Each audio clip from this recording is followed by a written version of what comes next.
Hi all, Bjorn here. Today we're going to talk about female hormones and how they affect your training and what you should be doing in those times. So in the picture above me, I've got a graph of 28 days and the hormones related to them.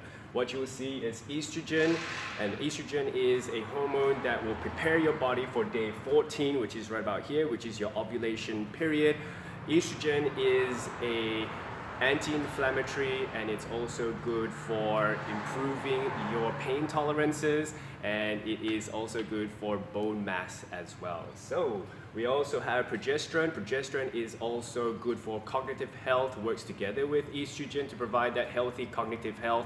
It's a natural diuretic, so it actually flushes water out from your system and it prepares the body for the period at the end of your cycle.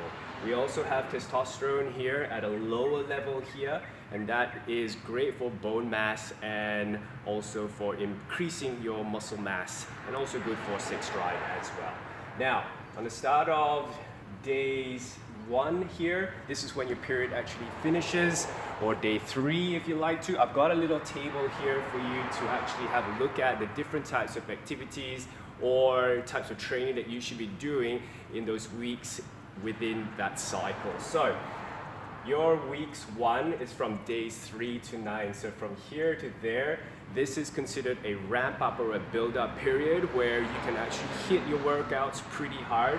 You're good to do all sorts of interval training, high intensity interval training, moderate to heavy type lifting. If you have a max inside your program, it's a good time to hit it. Great for volume as well. So if your goal is for hypertrophy, which is to build lean muscle mass, this is a great time to do that program or start that program and carry it on into weeks 2. Now in weeks 2, 10 to 16, this is from this period over here, from 10 to 16. This is considered your ovulation period. So this is when the body starts looking and preparing itself to actually release the egg into the system. Now at this point in here, you will see a rise in estrogen, you will see a rise in testosterone here, and this happens during your ovulation period here. Now at this point, high loads are great, high intensities are even better, and if you have any sort of heavy maxes that you'd like to perform, this is the time to do it. If you're a power lifter, perhaps look at increasing another set to do a little bit more.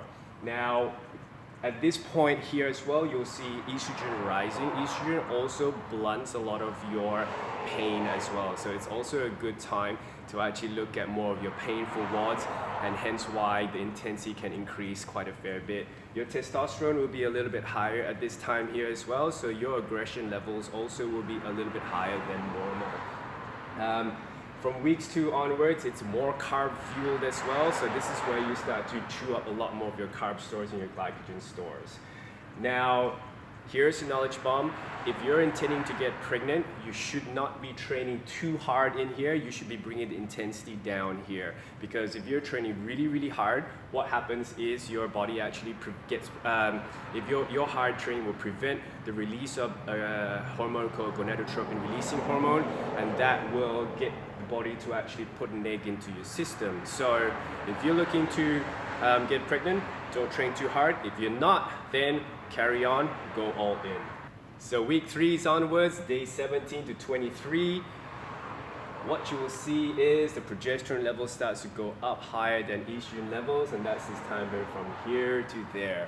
At this time, it is better suited that you go to moderate intervals, not so intense, longer, and also not very heavy. Probably a good time here to look at technique and looking at movement patterns that will make your movements a lot better quality. Now, week 4 is days 24 to 2, which is from there onwards to your next cycle. What it is considered a down week, so you want to be reducing your activity levels. You also feel that your energy levels are also quite low. You're going to be better suited to longer, slower workouts like a bike, a jog, or a row. A good time to actually look at Pilates, yoga, and mobility. as there is a lot of research out there saying that this is a very high injury time frame here. Your injury risk is going to be a lot higher in those times. So obviously pull it back just a little bit, work on your mobility, wait till your period finishes, and then you can start hitting it a little bit more again. So your cycle goes back into week 1 and you can start ramping it up again. And there it is. I hope this gives you an insight to how your hormones affect your training. If you need to have a chat with me on changing up your workouts based on your cycles, please feel free to come and have a chat with me. We'll see you in the box soon.